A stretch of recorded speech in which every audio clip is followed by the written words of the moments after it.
Welcome to the orientation of HPCT 311. For those students not officially enrolled in the course, you can wait in the meeting room for now. Again, this orientation is only designated for students na under HPCT 311. So I'll be handling both your lecture and laboratory classes. I am Pamela S. Sevilla.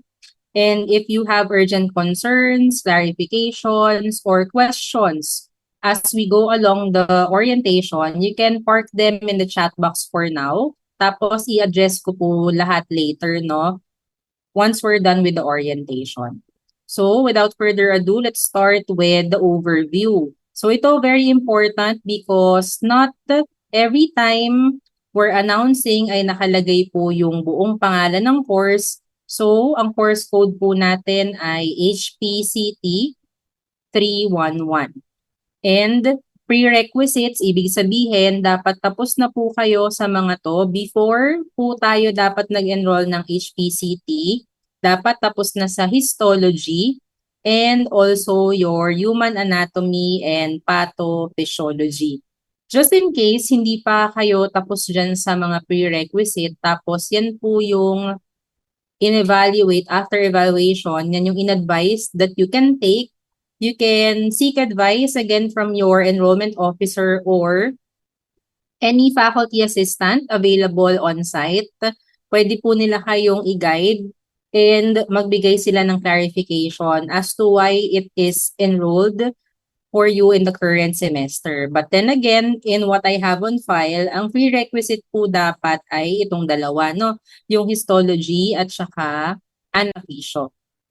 Now, per session, during lecture, we will be meeting every Monday, 2 hours for the lecture, then 3 hours naman for the laboratory.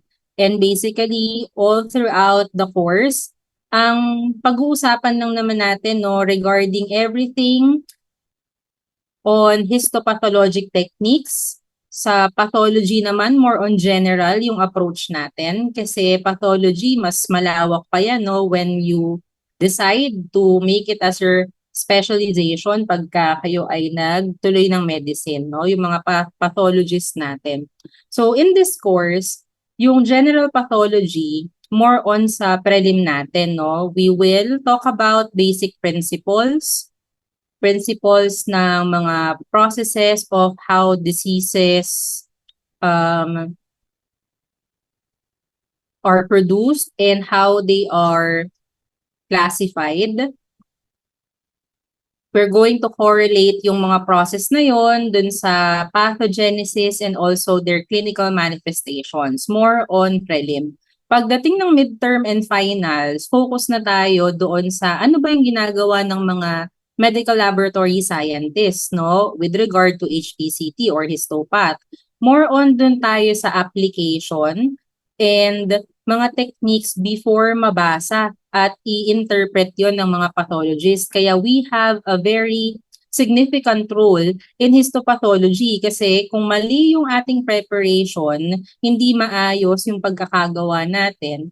Of course, yung diagnosis at reading ng mga pathologists natin, hindi rin maganda, And remember, in histopath, ang mga specimen natin dito are those that cannot be replaced. Hindi pwedeng i-recollect ang part ng liver. Hindi pwedeng i-recollect ang any part of the organ na in-excise natin from the body, di ba? Kaya yun yung mga pag-aaralan natin in histopath. So from pathology, we have a general understanding para dito pala natin ginagawa yung preparation and mga techniques in histopath.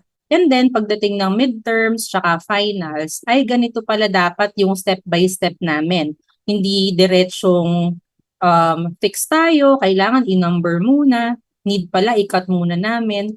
And then, ito pala yung mga pwede naming maging sample specimen before siya maging tissue placed on top of the slide. So, sorry for stopping I am still admitting some of the students. Alright. Now, basically, theories, principles, din yan, lahat sa lecture. Pagdating sa laboratory, apply natin. We will prepare the tissues. Eventually, i-mount natin on top of the slides. If time will permit us, no, we can still stain them, and eventually yung reading will be for the pathologist naman, no, for further microscopic examination and evaluation.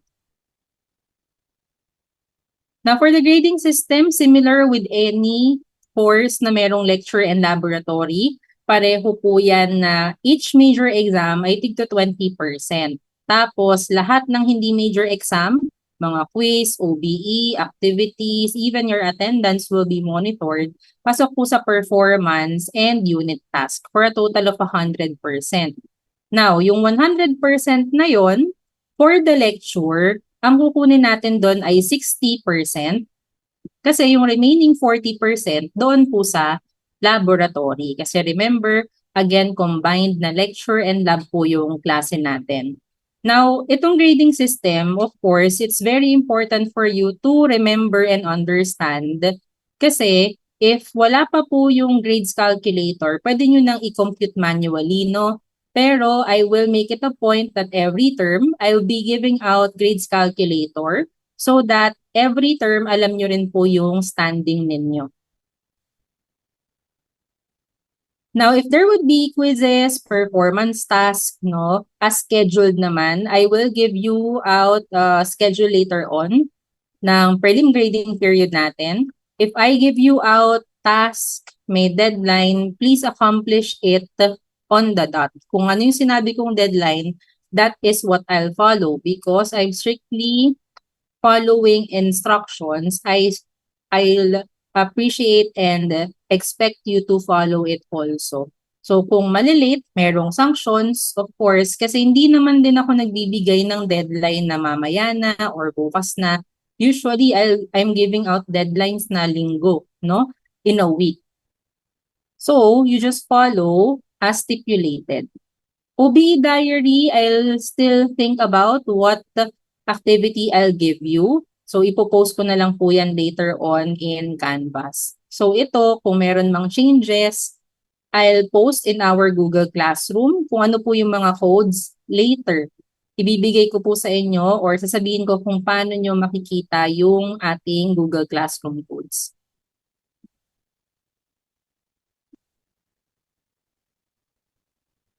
Now, if you have noticed in your registration forms, if I'm not mistaken, may rooms na dapat as of now, no? Pag meron po kasing dinesignate na room, ibig sabihin face-to-face po tayo. Now, lecture and laboratory from prelim to finals, face-to-face po tayo in Histopath kasi hindi naman po kayo magkapatong. So, mamimit ko po kayo one section at a time. Follow strictly what's stipulated in your schedule. Room assignments, kung wala pa pong nakapost, later I'll also tell you. But for now, focus tayo sa mga assessments. Assessments natin, since face-to-face yung ating schedule, face-to-face din po lahat. Quiz natin, face-to-face, lecture and lab, face-to-face po yan. Major exam, of course, face-to-face din. Now, if there are transferees here, kung may major exam po tayo, usually, yung schedule niyan, time, room assignment, and day of the exam, nakapost po sa ating FB page. So make sure na naka-join na po kayo sa FB page natin. Lastly, for major exams, don't forget that you should shade your answers using pencils, ha? Kasi hindi na po na-reiterate ng proctor at times, especially in higher year levels, kasi knowing na dapat alam na natin na pencils yung gamit. Just in case na hindi po i-announce sa inyo, wala pong gagamit ng ballpen and shading, ha? Kasi hindi po nababasa ng Scantron o yung pang-scan natin ng shading dyan sa answer sheet natin, naging 0 po yung score nyo. Now, just to give you an overview on what the topics will be, I'm actually seeing familiar names, no? So, kung yung iba po dito, naging student ko na before sa Histopath, yung lecture materials na ginamit nyo before, okay lang po na yan na lang din po yung gamitin nyo. You don't need to secure another copy, pero some of my lecture materials can also can be secured from Ate Tere, no? I'll give you an instruction on how you can collect them. If you have classmates, you can ask them also. Pero kung ano po yung mga hard copies na meron kayo before, okay na yun. You don't need to buy again. Kasi kung meron man pong updates, interject ko na lang po sa ating mga discussions. Ha?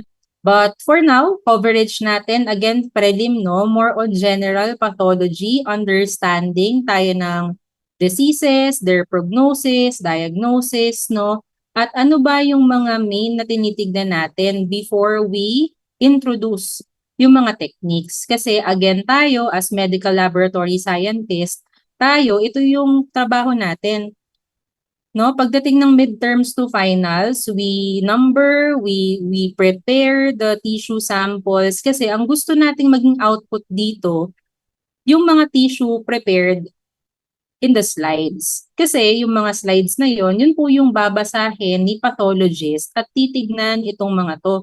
Titignan kung may cellular injury, meron bang undergoing ng repair dyan, may undergoing inflammation ba dyan, etc. No? So all of that we will tackle in our lecture part. And for the specific schedule, ito po. For prelim natin, actually, no, nagbibigay ako per grading period kasi I understand that there would be some cases, hopefully, minimal lang or wala talaga, no, na nagkakaroon tayo ng pag-shift in schedule. Lalo tayo, no, tayo yung unang matatamaan, may holiday agad next week pagdating ng Monday. So next week, wala tayong meeting kasi August 25 is a Monday and then lahat ng class ng Histopath sa Monday lang. So yung topics nito carried over to the next week. So don't get confused ha, nilagay ko lang yung duration, start and finish of week number 3. Pero kung ano po yung nakalagay na schedule sa inyong registration form, yun lang po ipa-follow natin. Pag sinabi doon Monday lang, tapos ganitong time slot, yun lang po yung papasukan nyo. Are we clear on that? Can I have heart reactions or thumbs up? So, hindi ibig sabihin from September 1 to September 6 papasok kayo. Hindi po ganun ha. So just for you to be aware also, ang third week natin will start from September 1 to September 6. Pero yung schedule nyo ng lecture at saka laboratory, you will follow what's stipulated in your registration form. So dito, nilagay ko na po yung specifics, no? Topic number, since carried over. Dito dapat yung topic number 1 kaso holiday. So dito na po siya sa pangalawa, no? Pangatlo rather, third week natin. So topics 1 and 2 will be discussed on the third week. Ano po yung topics nun? Introduction to cellular injury. Of course, hindi naman tayo nag-discuss ngayon. Hindi rin tayo makakapag-discuss next week. At ayoko naman kayong bigyan ng assignment during a holiday. It's your privilege and right naman, no? To rest kasi holiday. So, dito tayo magsa-start ng third week. Dito pa lang yung discussion. So, dito pa po yung quiz niya. Now, wala nang magtatanong, ha, ma'am, may quiz po ba? Ma'am, may exam po ba? Well, stipulated naman na dito. But every time, no, let's just say, walang sinabi si professor. Tandaan, pag may diniscuss na po, we will expect that the following meeting, meron na pong quiz. Ganun po lagi yung trend natin. So, example dito sa week number 4. May quiz tayo kasi nag-discuss ako ng week number 3. May quiz ng topics previously. After ng quiz, tsaka po magdi-discuss. O week number 4, may discussion. Assume nyo na, the following week, may quiz ulit. Hindi muna ako nag-incorporate ng long quizzes, no? Para at least makapag-adjust muna tayo dun sa pacing natin for the prelim. Pero tignan natin by midterm kung kakayanin ng schedule natin, mag-i-incorporate na ako ng mga long quizzes. Pag long quizzes po natin, cover to cover siya nung grading period na yon. Example, magkakaroon tayo ng long quiz ng midterm. Usually, didiscuss ko muna lahat ng midterm topics. Then, pag natapos po lahat yon, may long quiz sa dulo na cover to cover ng lahat ng na-discuss ng midterm lang. Don't worry, I will guide you accordingly. For now, ang isipin lang muna natin itong prelims. Okay? I made it a point na malinaw naman po, no, per column. So, weeks are there, the topic number, your quiz topic, and modality. Then, take note, ito po yung lecture exam week nyo ha. So, prepare accordingly para hindi na po kayo maaagad sa pagre-review. Now, for lecture lang to. So, before I proceed to the laboratory schedule, I'll be giving you some reminders. Since we will be mostly meeting in face-to-face, no? Make sure that you be on time kasi I will not accept latecomers na walang late slip. So, kung alam nyong late na kayo sa grace period ng 15 minutes ha, hindi eksaktong pagdating, dun pa lang kayo mag-aayos. Especially in the laboratory, dapat yung 15 minutes na grace period na yan, nakaayos na kayo at naka-PPE. Okay? Let's just say, ay 16 minutes na ako dumating or 17 minutes. Wag nang pumasok nang walang late slip. Didiretso kayo guidance office, mag-secure ng late slip. I will accept you in class provided na meron na kayong late slip. Kung walang late slip, bawal mo nang pumasok. Okay? Eh ma'am, paano po yun? May quiz po kami. All the more na dapat pumasok ng maaga kasi quizzes will be given at the start of our class. So kung ongoing po yung quiz natin, let's just say, na late ka, nakakuha ng late slip sa guidance office. Nagku-quiz pa kami, I will accept you in class pero hindi ko po i-extend yung oras. Let's just say 2 minutes or 1 minute left na lang. So, yun na lang po yung time para magsagot. So, remember, always be on time and avoid, sana kung hindi naman urgent, but of course, no, hindi naman natin ma-schedule, di ba? Kung kailan tayo magkakasakit. Kung emergency talaga yan at mga kapag-absent, okay lang kung valid. Kasi yung documentations po na yan, i-validate naman po ni guidance office. Kung may sakit, hindi talaga kaya, no, mapapahamak during the travel period, wag nang pumasok. Just make sure that you get the accurate documentations pag kaya na pong pumasok sa klase. Okay?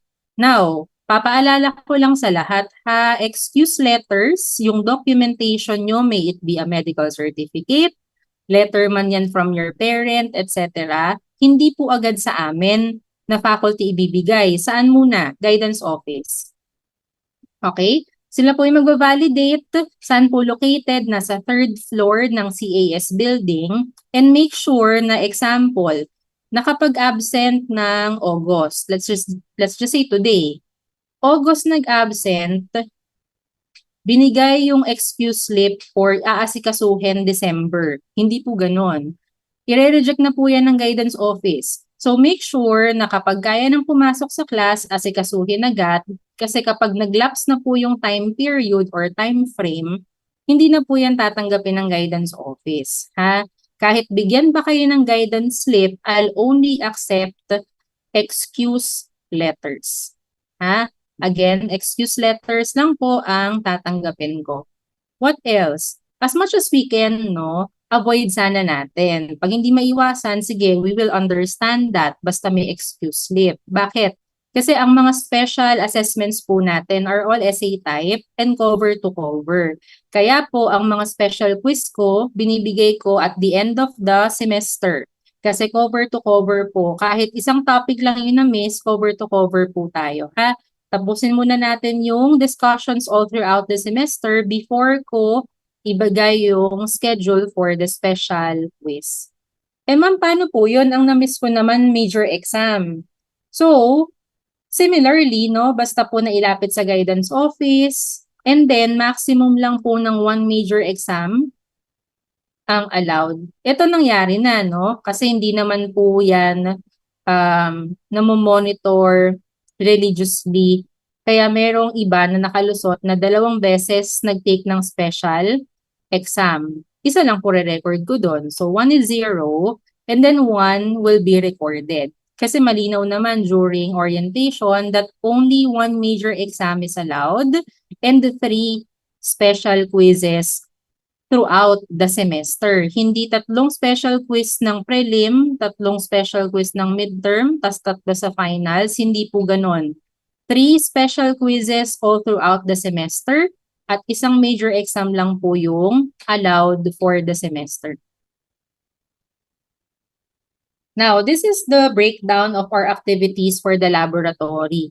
Now, midterms po tayo mag-start, mag-process ng tissue hanggang finals, no?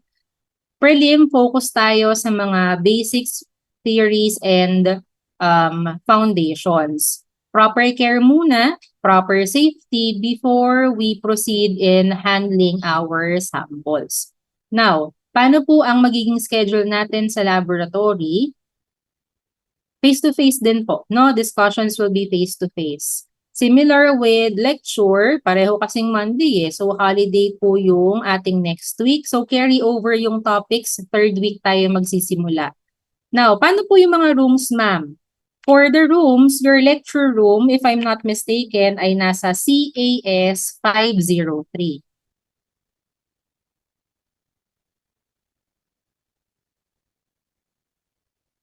So, lecture, CAS 503. Kung meron pong new students dito, transferees, pagka ganito, yung name ng building is CAS. Then, yung first na digit po natin, first digit ay yan po yung floor. Okay? So, first digit, floor. Ibig sabihin, yung CAS 503 nasa 5th floor. Then, hanapin na lang po natin yung 503 doon. Meron pong label yan ha, sa taas ng door. How about the laboratory? Laboratory po natin nasa empty lab 3. This empty lab 3 can be found sa 2nd floor ng CAS building. Empty lab 3. So even if discussions lang po muna tayo ng prelim, no, experiments, lahat po dito sa empty lab 3, all are face-to-face. Naka-stipulate na din po dito ano yung breakdown. Kailan po may quiz? So usually the following week, except for the 5th week. Kasi dito, prelim lab practical na natin. So lahat po ng topics ng prelim ay kasama. And magkuquiz muna tayo ng regarding topic 3. Ma'am, ano po ang practical exam namin? All are moving practical exams. The specific instructions will be reiterated during our meeting. So just wait for further announcements, no, regarding the specifics. So again, prelim lang to ha. Ma'am, kailan po kayo magbibigay ng midterm schedule? Usually, dito ko yan nilalagay or ina-announce during the lecture examination week. Okay? Para at least kung ano man yung current situation, kung may na-adjust man, kung magkakaroon man ng further activities. Remember, September is usually the month where the MedTech week happens. Kaya let's just see no kung may maa-adjust sa midterm schedule natin. But for now, ito po yung prelim schedule. Now again, if there are transferees here or even old students na still being confused on how the schedule is placed in your reg form, you can follow this instruction. I understand, no, medyo confusing yung nakalagay sa ating registration form. So ito example lang, baka kasi may AUBF kayo ngayon, tapos -8. Ito po previous semester pa to ha. Example lang po. What if ang nakalagay sa inyong schedule ay 2 days? Now, malalaman yung 2 days yan pag merong slash. Wag po natin gagawin yung mistake na ipa-partner agad siya doon sa time slot. Kasi yung iba, 'di ba, automatic sa iba pagka nasa left yung day, nasa left din yung time slot. Diyan po sa schedule nyo sa reg form, hindi ganon. Kaya una nyong hahanapin yung day. I'll just erase, baka ma-confuse. So, una hanapin yung day ng inyong meeting. The day under the schedule column is read as lec/lab. So, Yung day pala, ang nasa kaliwa, lecture. So itong AUBF na to, lecture nila is every Monday. Then, yung laboratory pala nila every Thursday. So madali lang pala. So ibig sabihin yung katabi niyan, no? Hindi always ganon. So, pag alam niyo na po yung araw, tsaka niyo pa lang po ipa-partner, hahanapin ng ka-partner na schedule. Kasi minsan, yung nakalagay dyan sa left, laboratory pala. Okay? So, paano niyo po malalaman? Tignan niyo kung merong nakaparenthesis sa dulo. Of course, pag nakalagay na lab yan, para yan sa lab time slot. So, how are you going to read this? Lecture daw niya every Monday, tama, nasa kaliwa. At yung time slot, yung walang lab. Okay, so every Monday ng 10:20 to 12:20. Then laboratory every Thursday, 1:30 to 4:30. Kasi, ayan, may lab sa dulo. Ma'am, yung ibang schedule namin, dalawa yung lab time frame. O dalawa yung lab time slot nyo, magkasunod po yun. Pero yung araw, still, itong nasa kanan. Okay? So that is how you're going to read your schedules. Kasi baka mamaya may maligaw sa histopat, ha? Magkakaiba po kayo ng time slot. Walang patong po doon. So, I will not allow you to enter a class that is not for your section. Now, what about our references? References natin will be utilized for your quizzes, for your exams, lahat po reference-based. Kaya, discussion naman po natin lahat according to references eh. Mas pinapaliwanag lang natin para at least kung merong concepts na vague dun sa pinakalibro, mas ma-simplify natin or mas maintindihan ng maayos ng student, no? Pero yung foundations, yung outlines, lahat po nandun sa book. Prelim natin, ang main book na gagamitin ko pag sa histology, si Junquera. Pag naman sa pathology, maganda si Robbins, no? Kung may makikita po kayo na mas updated version ng mga naka-flash na to, that's fine. You can utilize that. But come midterms to finals, Gregorius na po tayo. Okay? So, prelim po natin, histology basics, pathology sa Robbins. I encourage you to have your own book. Pero kung wala naman po kasi, especially itong si Robbins, medyo makapal, no, mahal po yan. You can borrow naman from our library. Nandun po yan lahat. Pag nakita din kayo ng older version nitong Gregorius, parang 2012 version ata yun. You can also utilize naman, tapos supplement na lang natin ng updates na masasabi in class. Pero for now, ito yung pinakabago kong nakita. 2016 version, yung black version. Ma'am, Google Classroom links po namin ng code. Nasaan? You can find that later on. I will announce in our official FB page. So make sure that you join. Kasi yung mga announcements natin for the college are all coursed through there. Paano naman po pag mga meteor activities, org activities, or org announcements, especially yung mga merchandise ha, it's already available. You can find it here sa ating Olfu na Meteor page. Just a reminder to everyone, if there would be gatherings, meetings, or events, no, ang i-acknowledge po natin yung updated na merchandise from the Meteor. Alright? So if you have questions or clarifications, you can type in the chat box. But for now, since yung Google Classroom links and codes natin, hintayin dito sa FB page, Canvas, yung mga reminders ko sa inyo. Canvas, make sure pareho po yung section in your registration form. Yung official yung section nasa reg form ha. Kung mali po yung section na kinalagyan nyo sa Canvas, you will notify the Elite Center. ELITE. So, Elite Center. Kasi kami pong professors, we don't have access in adding and removing students from a certain Canvas profile. Alright, so if there are no questions, feel free to leave the Zoom meeting room and thank you. See you next week. Previous handout sa lab, yung kay Ma'am Trisha po ba yan? Sige, pwede din naman, no? If similar naman po ng outline, you can also utilize that para ma-lessen na rin yung expenses natin. So again, if there are students under Ma'am Trisha sa laboratory before, okay lang, pwede nyo pa rin pong gamitin yan. But make sure na you follow, no, our discussion. Kung may update or merong maiiba, madadagdag or mababawas, ang pa-follow pa din po natin yung current discussion.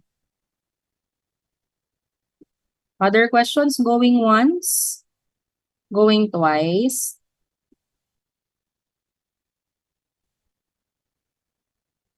Groupings na po ba? Yes. I think I already grouped you in Canvas. Check the people tab po.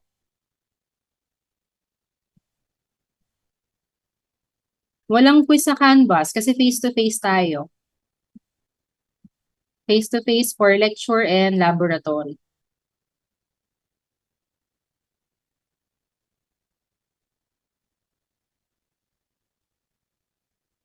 You mean pen and paper? I'll check, no? Kasi hindi naman tayo magkapatong. Announce ko na lang po, maybe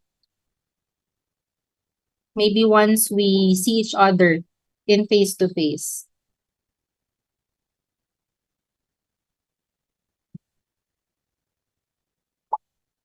Yes, go ahead po.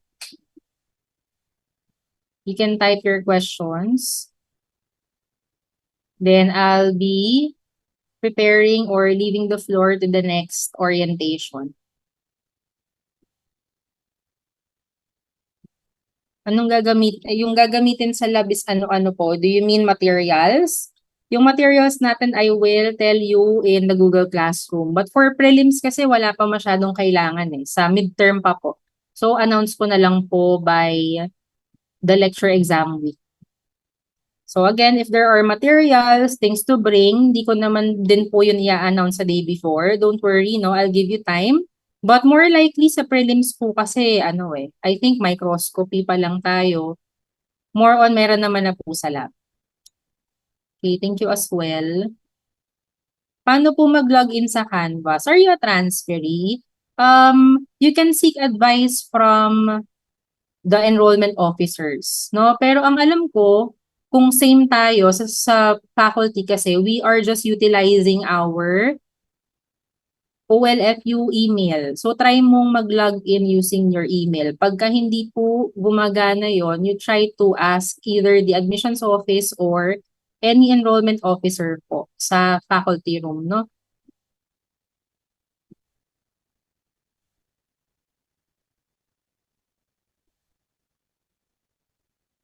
Okay, you're welcome. Other questions?